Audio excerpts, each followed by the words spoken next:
Hello, I'm Miss Jackie, and this is Word for Brothers. Let's respect our men, love our men, and support our men. So, Eli from the priesthood of Aaron had two sons, Hophni and Phinehas. He failed to train his sons in the way they should go, and they went too far. They slept with the women on their Ursher board. They helped themselves to the best food set aside for offerings and special occasions, and even stole from the food pantry.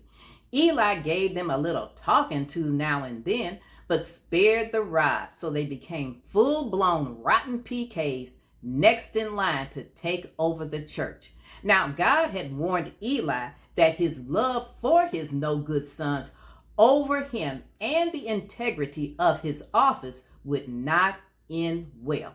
But year after year, Eli kept ministering with his sons going from bad to worser and worser.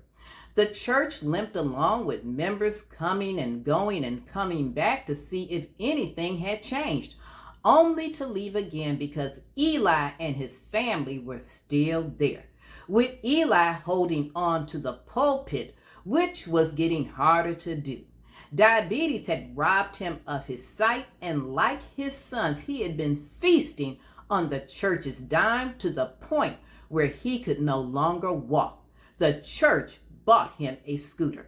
In the meantime, war had broken out between Israel and the Philistines. The Philistines slaughtered Israel. A ragged soldier from the battlefield made it to Shiloh, where Eli was waiting to hear any news. The soldier tells Eli the sacred Ark of the Covenant had been captured by the Philistines, and his sons have been killed. Eli opens his mouth. No sound comes out. It stays open as he falls back in shock. His weight upturns the scooter. His head snaps back, breaking his neck, and he dies at 98. Way past his 70, and way past the time he should have retired. No vision, no lack of leadership at home and in ministry, but he was allowed to continue with no one, not the board, not the deacons, officers, not the congregation, willing to say enough. So the church drifted along until Samuel became judge. And though he would make similar mistakes like Eli, Samuel didn't try to make excuses. He argued with the people, but not with God when they asked for a king.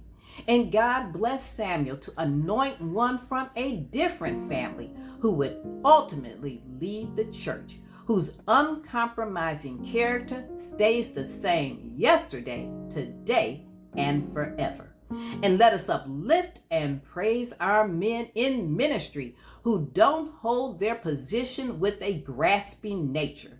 They try to reflect his spirit in all areas of their lives. They listen to the Holy Spirit to tell them when it's time to step into another kind of service, knowing it was well done and will be even better in their next phase of ministry. See ya next time.